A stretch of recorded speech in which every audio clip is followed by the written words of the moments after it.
Council മേഖലായോഗങ്ങൾ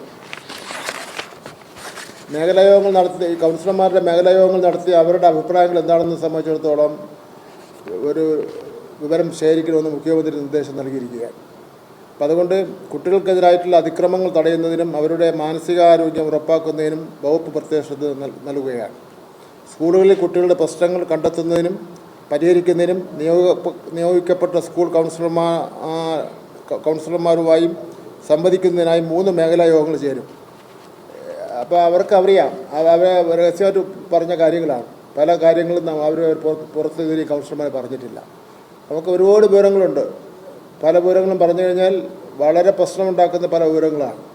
കുറേ വിവരങ്ങളുടെ മേൽ നടപടി സ്വീകരിച്ചു വരികയായിരുന്നു രഹസ്യമായി. അപ്പോൾ ഇതിലെ ഒരു യോഗത്തിൽ ബഹുമാനപ്പെട്ട മുഖ്യമന്ത്രി പങ്കെടുക്കാമെന്ന് പറഞ്ഞൊക്കെയാണ്. എന്തൊക്കെയാണ് നടക്കുന്നതെന്നുള്ളവർ അവർ പറയുമ്പോൾ അത് മനസ്സിലാക്കാൻ വേണ്ടിയാണ്. അതുപോലെ സുരക്ഷാമിത്രം 10 തുടങ്ങിയിട്ടുണ്ടല്ലോ.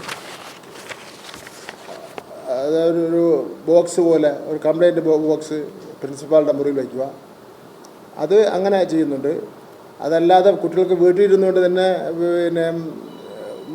മൊബൈൽ ഫോൺ വഴി പരാതി കൊടുക്കുന്നതിന് വേണ്ടിയുള്ള വാട്സാപ്പ് സന്ദേശം കൊടുക്കാനുള്ള സംവിധാനം കൂടി ഉണ്ടാക്കുന്നുണ്ട്. കാരണം വാട്സാപ്പ് സന്ദേശം കൊടുക്കുന്നതിനുള്ള സംവിധാനം ഉണ്ടാക്കുമെന്ന് പറയുമ്പോൾ ചില കുട്ടികൾക്ക് പേര് പറയാൻ വേണ്ടി ബുദ്ധിമുട്ട് കാണും. അപ്പോൾ അവർക്ക് ഈ കംപ്ലൈൻറ്റ് ബോക്സിൽ പ്രയോജനപ്പെടുത്താം. അപ്പോൾ ഇതിൽ